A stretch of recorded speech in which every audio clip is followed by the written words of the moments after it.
Hello, what's up guys, this is Delta Warfare and today I'm going to be making a recommended how-to video for you guys. This video was recommended by Kevin G. I just want to apologize for how long it's taken me to make this video, and also we're going to be showing you guys how to make this thumbnail. Here's the preview of what we're going to be making in this video today. So if you want to know how to make this thumbnail right here, stay tuned to the video. Alright, so let's just go ahead and get straight into it. I'm going to be going over the basics of this thumbnail. I'm not gonna, of course, go over everything. It'd be too long of a video, so it's not gonna be in depth. So we're basically just going to go ahead and get straight into it. So as you can see the thumbnail right here. This is just a preview and everything. And I am in Photoshop CS6. That's the software that I'm going to be using throughout this whole video. And to get started, all you have to do is once you have Photoshop CS6 open, all you have to do is go up here to File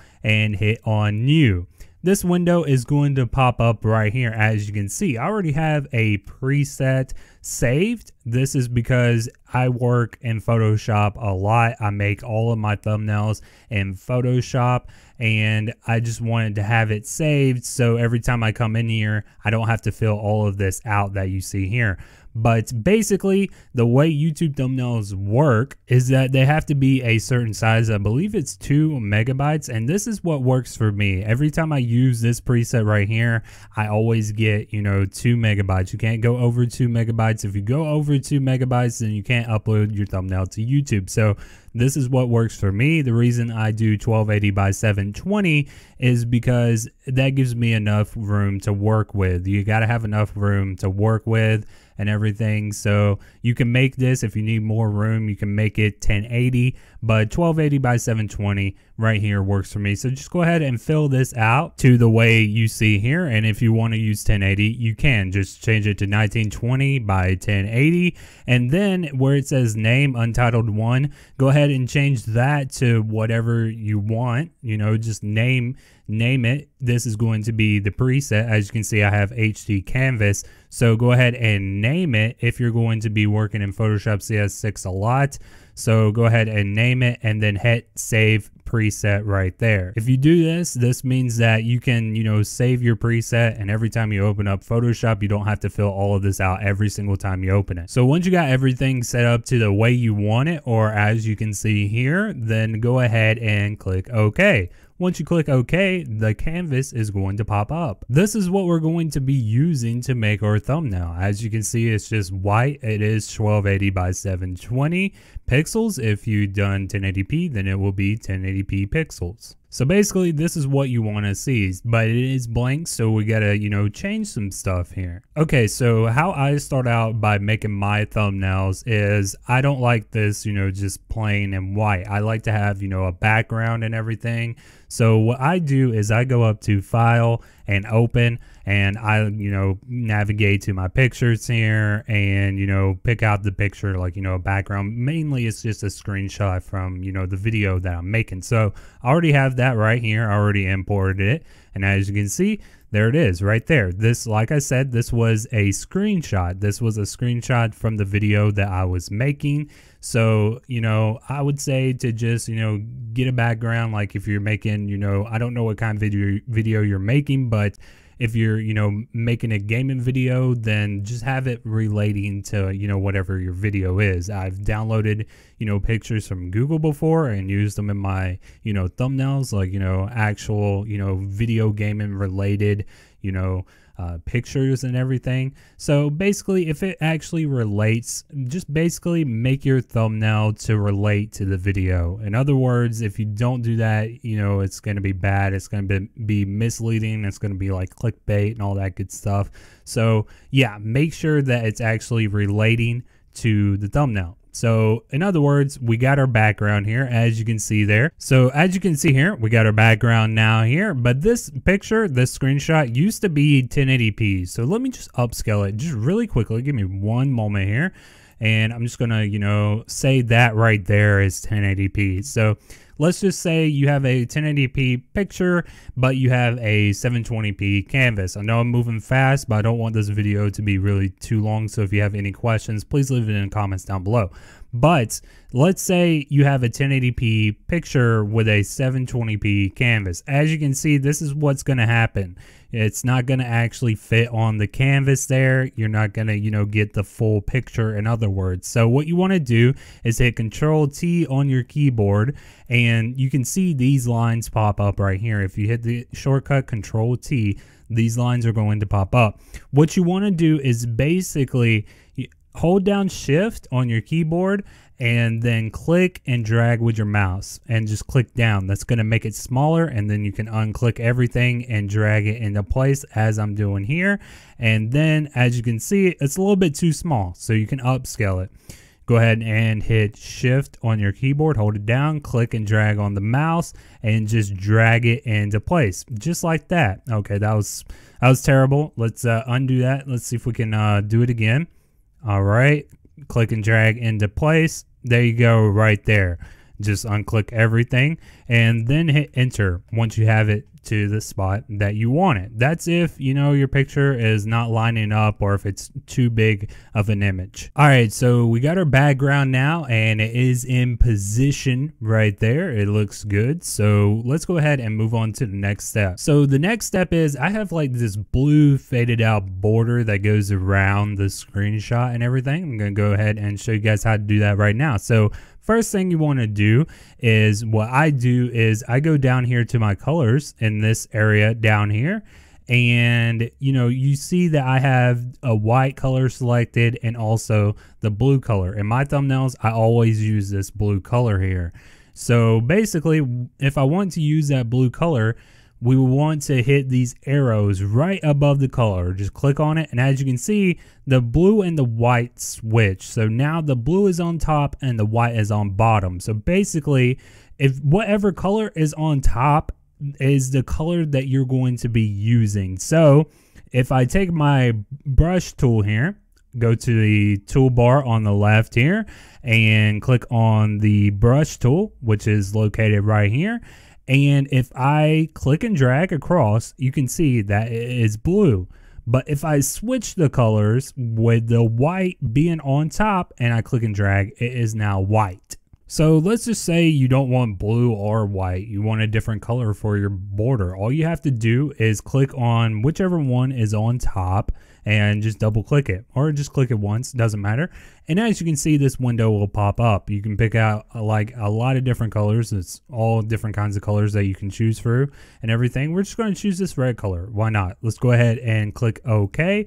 And as you can see, now the red color is on top of the blue, which means that the red color is selected. So before you start doing, the faded border, what you want to do is come up here to the top and click on this drop down menu here. So if you have the brush tool selected, you can see here that this window will pop up, and the size that I use to do the border is 200. And if you come down here, this is all of like, the different paint brushes in Photoshop. It's all the default. I don't use plugins or anything like that. So I use this one right here. It's kind of like faded out. If you choose one of these two, it's going to be, not as faded out. It's going to be more, bold, or just like, I don't know how to explain it, but this one right here is definitely, a fade, if you will. So go ahead and choose this one. You can also choose one of these. Just pick one that looks, faded out basically, but this is the one I use right here. So once you got 200 and you got this one right here, all you have to do is simply, take your brush tool. You can see that I have the brush tool selected because my cursor is now a circle, and you want to just not actually put the full circle on there on the screenshot. You just want to barely put it on there, click and drag it across just like this. And you can make this however you want. That looks pretty good in my opinion. That actually looks really good. As you can see, you now have a red border. All you have to do is click and drag across, you know, the screenshot and everything. I'm just doing this for the demonstration of this video. This could look a lot better, of course, if I took a little bit more time with it, but for the demonstration of this video, this looks pretty good. So literally that's all you have to do for the border of the screenshot. If you have everything set up correctly, you can make it look just like this. So the next step for my thumbnail is the little rectangle border. I have a little rectangle border in the middle and everything. So how we do that is you want to go over once again to the toolbar on the left, and you want to find the rectangle tool, which is located right here. You want to go ahead and click on that. And at the top here, before you make a rectangle, you want to make sure at the top here, it says, you know, the fill. Go ahead and click on the fill and make sure that you have this first one selected, the box with the line through it. And then you want to go to stroke and click on stroke and make sure you have the second one selected beside the one that has rectangle. Just simply, you know, click on it. And yeah, that's pretty much it for that. And you can change, you know, this drop down menu right here to 10. You can highlight it and change it to 10 right there. That is what, you know, I use, of course. You know, you can play around with it, you know, be original and all that good stuff. Make it your own and everything. I would advise you to do that anyway. But yeah, I would say, you know, go ahead and change it to whatever you want and simply click and drag on the screenshot. Just make a rectangle right there and it's going to pop up, as you can see there. So this seems a little bit too thick in my opinion. The rectangle seems a little bit too thick. I like it a little bit more thin, to be honest. And I would go ahead and maybe change it to, I don't know, maybe just change it to a little bit, maybe like a 5.5, something like that. That looks pretty good. Like I said, for demonstration of this video, I could make it a little bit better, but it's totally fine, to be honest. So yeah, that's how you make the rectangle border that I have in the thumbnail. So the next step is, you know, you can also take this rectangle. If you look on the right at your layers right here, you can see the rectangle one layer is selected. So I'm going to go ahead and just show you guys, if you want to make it a little bit smaller or a little bit bigger, Control T on the keyboard and hold down Shift once again and click and drag on one of the corners. And as you can see, if you can make it smaller, you can make it bigger, you can make it however you guys want it. I'm going to make it just slightly bigger here, as you can see there. And then once you have it to the size that you want it, go ahead and hit enter on the keyboard. Once that's done, I want to go to my rectangle marquee tool, which is the second tool on the toolbar.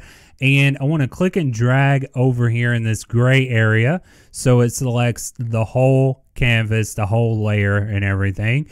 And the reason I'm doing this, I want to go back to my move tool, which is the first one on the toolbar.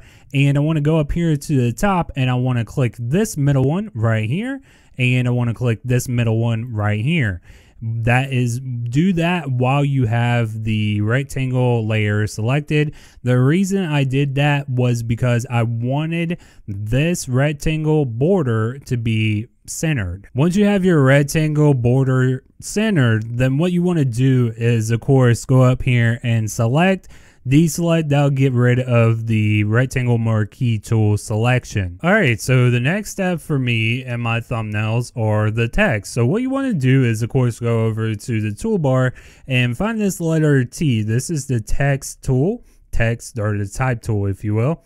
And go ahead and just click on it, simply click on it, and then click anywhere on the screenshot.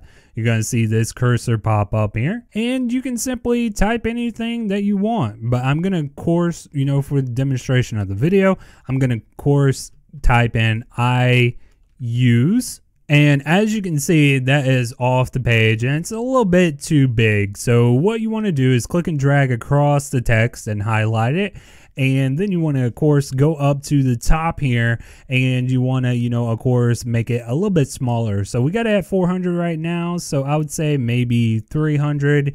Kind of got to eyeball it a little bit and everything. So we're going to move this into place. I'm just using the move tool, trying to, you know, of course, move it into place right there. All right, so there you go. As you can see, I got I use every gun text. So once you got your text, I like to add a little bit of effects to it because as you can see, this is just plain white text and everything. So let me go ahead and show you how I do that. All right, so for the sake of the demonstration of this video and everything, so I basically just sped up the effects of the text and everything, but I'm gonna still show you guys how to do it, and it's going to basically look like this. So what you want to do is go over to the right into your layers right here, and as you can see, we have an I use layer and we have an every gun layer. These are text layers in Photoshop and everything. So what you want to do is first go ahead and click on the I use text layer. You want to double click on it and this window is going to pop up.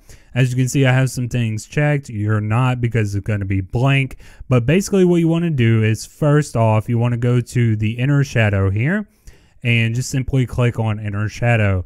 And you want to copy everything that you see here. If you want this to look like this, if you want the I use text to look just like this and everything, then you want to copy everything down that you see right here. Okay. You can change this to make it look, you know, original to you. But if you guys want your text to look like this that you see here, then you want to copy everything down. So basically go to blend mode and go to overlay. The opacity is at 100 and literally everything, just go ahead and change it. Once you got it to your liking, then you want to go to color overlay and you want to make sure that the blend mode is normal and make sure that the color is white and the opacity is at 100. If I'm going too fast, you can go ahead and pause the video. But then once you're done with color overlay, you want to go to the outer glow. Once you go to the outer glow, once again, you can change it to look like this. You can change everything to make it look like this and everything. So the blend mode is normal. The opacity is at 50. The color is at black. And the everything else, you know, you can just, like I said, just simply change it. And then once you're done with the outer glow, you want to go ahead and go to the drop shadow. And I believe everything's pretty much the same as outer glow here. I'm pretty sure it's not the same exactly, but drop shadow, there you go. You can, you know, of course, just basically copy everything that you see here. So when you change all your stuff here in this box, this basically just changes the effects of the text. It's going to look exactly like this, unless you choose a different font and everything. It might look a little bit different, but it will actually just look, it will be the same effect, but it might look a little bit different because of the font that you chosen and everything. So yeah, so once you got everything, you know, set up to the way you like and everything, and it looks good, then go ahead and click OK. I hope that makes sense. If you have any questions on that, leave it in the comments down below, guys. So basically, that is it for the I use, you know, layer, text, effect, and all that good stuff. So you want to move on to your next set of text, which is the every gun text and everything. So I have it right here. Once again, click on it and then double click. I double click, there we go. And this window is going to pop up. It's basically going to be the same window once again, but it's going to be a little bit different on the things that we change. It's going to be a little bit different. And yours is going to be blank once again, but I have things checked as well. But yours is going to be blank. So go ahead and go to the inner shadow and once again change it to everything. If you guys want, you know, this effect on your text and everything, if you want to, you know, look the same, then all you have to do is simply make it the same as you see here. So not much you really have to change there, just the blend mode and, you know, the color, the opacity and everything pretty much stays the same for the inner shadow. And then you want to go down to gradient overlay. The gradient overlay right here, you want to change the blend mode to normal, the opacity to 100, and you want to click on this drop down menu, the gradient drop down menu right here, and you want to click on this one right here. Basically what that is going to do is going to, you know, make it the same color as your border, and it matches and everything. As you can see, the text has, you know, a red fade and the border is a red fade as well. So if you click on this second box right here, it will, you know, of course change, you know, the effect of the text, and it will look just like this. You can make it however you guys want to. Also make sure the style is, you know, reflected, and check align with layer. and it's going to, you know, look exactly like this. Like I said, it might look a little bit different if you have a different font. So if you want it to, you know, look exactly like you see on the screen, you know, just simply, you know, change this and, you know, copy and paste it and everything, if you will. So yeah, once you're done with, you know, the gradient overlay, go ahead and go to the outer glow. And I'm pretty sure the outer glow is the same as the last outer glow, but just, you know, change it, you know, to what you see here, normal, 50, black, and all of that good stuff right there. You can pause it if you need to pause. Drop shadow, pretty sure it's the same as the last one. Blend mode normal, opacity 100, distance 2, size 10. And if you actually changed it to what you see here, if you changed everything, if you change the drop shadow, the outer glow, the gradient overlay, the inner shadow, it will look exactly like this.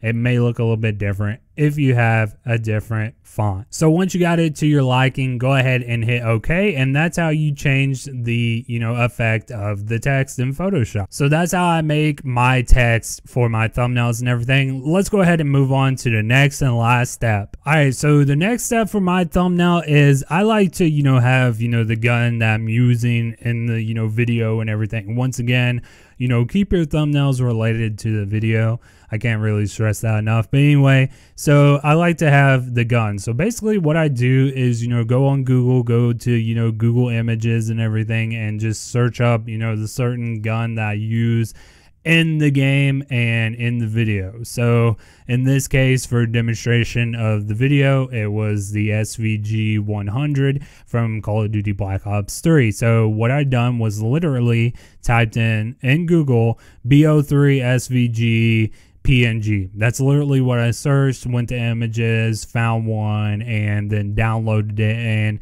then of course I went to file and open, navigated to it and everything, and opened it up. So I have it right here.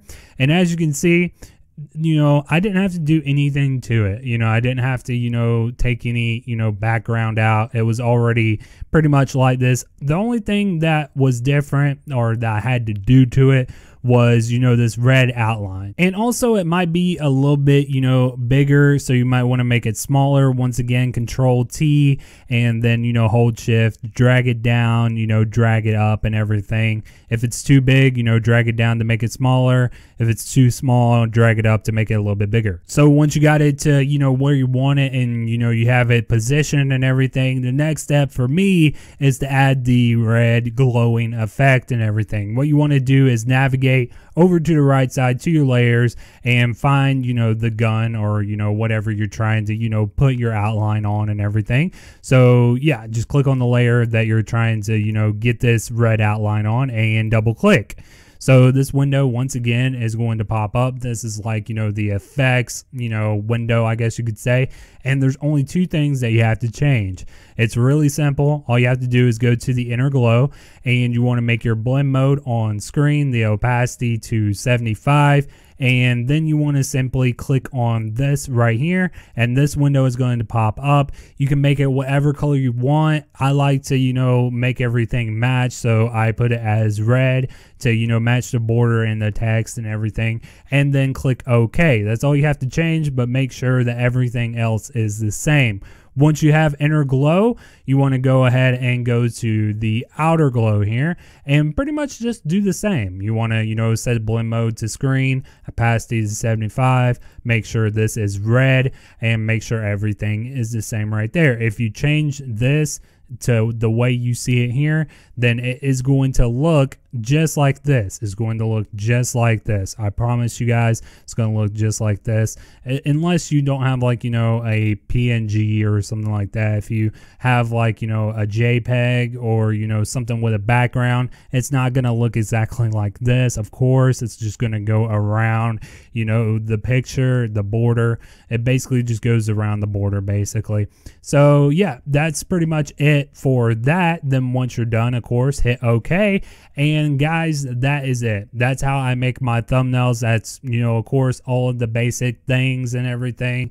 I'm sorry this video was late. I know I got asked to do this video like I think it was a month ago or so, but hey, it's better late than never. I hope you guys learned something new. I'm making this video for that simple reason, because it was recommended to me and I wanted to teach you guys something. So I hope you guys at least learned something new. There's one thing that I need to mention, guys, before I leave and end this video and everything. Basically, file, and you want to, you know, save your thumbnail. So I'm in my pictures and everything. So what you want to do is format and drop it, and JPEG. You want to do the drop down menu and hit JPEG, and then you can, of course, you know, save it whatever you want and everything, and hit save. And then what you want to do is, you know, this window is going to pop up. Like I mentioned earlier in the video, it is a 2 megabyte upload. You know, it cannot go over 2 megabytes. The size of your thumbnail cannot be more than 2 megabytes. It can only go up to 2 megabytes. So what I recommend doing is just, you know, changing this to 10, I would say. I think maybe you can leave it on maximum, but just, you know, change the quality to 10. It's not going to change that much, but, you know, just to be safe and everything, I think you can do 12 sometimes, but it depends on if you know, how much you have with the thumbnail, like, you know, graphics and everything. You know, the more, you know, detailed your thumbnail is, the bigger file it's going to be. So it has to be, you know, like I said, 2 megabytes. It has to be no more than 2 megabytes. And as you can see, you can tell right here, 2.0 M. So I think that's pretty much 2.0 megabytes and everything. So if it, you know, if you have it on 12 and it is under if it's 2 megabytes or under, and you have it on the quality on 12, then, you know, leave it on 12. That's totally fine. But if it's bigger than, you know, 2 megabytes, then just drop it down to 10, or, you know, if you're not going to lose quality and everything, and it's totally fine, then just hit OK and it'll be saved. So yeah, guys, that's basically it. That's literally how I make my thumbnails. Hope you have enjoyed. Don't forget to leave a like to support the video. Subscribe to become part of Team Warfare today. I'd really appreciate that, guys. Thanks for watching.